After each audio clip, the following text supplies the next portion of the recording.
ಆಚಿ ಮಸಾಲ. ಎಂತ ಅಡಿಗೆಯ ರುಚಿಯಾಗೋ ರಹಸ್ಯವು 20 ರೂಪಾಯಿ. ನೇಪಾಳದಲ್ಲಿ ಬಹಳ ದೊಡ್ಡ ಅನಾಹುತ ಆಗಿದೆ.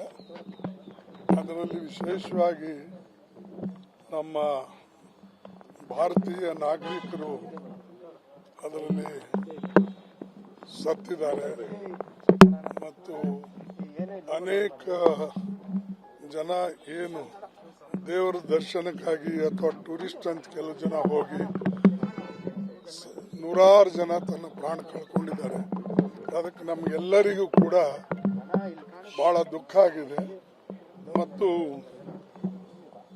ಅಂಥ ಸಂಕಟದ ಸಮಯದಲ್ಲಿ ನಾವೆಲ್ಲರೂ ಒಂದಾಗಿರಬೇಕು ಮತ್ತು ಭಾರತ ಸರ್ಕಾರ ಕೂಡ ಆದಷ್ಟು ಅವರಿಗೆ ಸಹಾಯ ಮಾಡಬೇಕು ಮತ್ತು ಎಲ್ಲೆಲ್ಲಿ ಈಗಾಗಲೇ ಅವರು ನೀರಲ್ಲಿ ನುಡ್ಸ್ಕೊಂಡು ಹೋಗಿದ್ದಾರೋ ಅಥವಾ ಬೇರೆ ಎಲ್ಲೆಲ್ಲಿದ್ದಾರೋ ಅವ್ರನ್ನ ಹುಡುಕಿ ಅವರವರ ಮನೆಗೆ ಕಳಿಸ್ತಕ್ಕಂಥದ್ದು ಆಗಬೇಕು ಮತ್ತು ಯಾವ ಶವಗಳು ಅಲ್ಲಿ ಸಿಗ್ತಾ ಇಲ್ಲ ಅದಕ್ಕೆ ಹುಡುಕಿ ಅದನ್ನು ಅವ್ರ ಮನೆಗೆ ತಲುಪಿಸಿ ಅದಕ್ಕೆ ಏನು ಸಹಾಯ ಮಾಡಬೇಕು ಅಥವಾ ಆರ್ಥಿಕವಾಗಿ ಮತ್ತು ಅವರಿಗೆ ಬೇರೆ ದೃಷ್ಟಿಯಿಂದ ಸಪೋರ್ಟ್ ಮಾಡಿ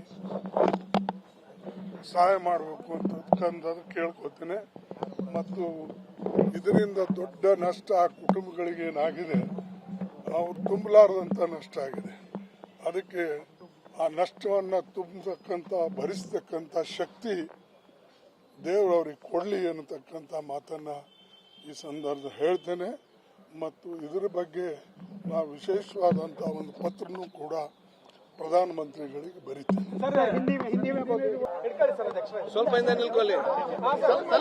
ನೇಪಾಳದಲ್ಲಿ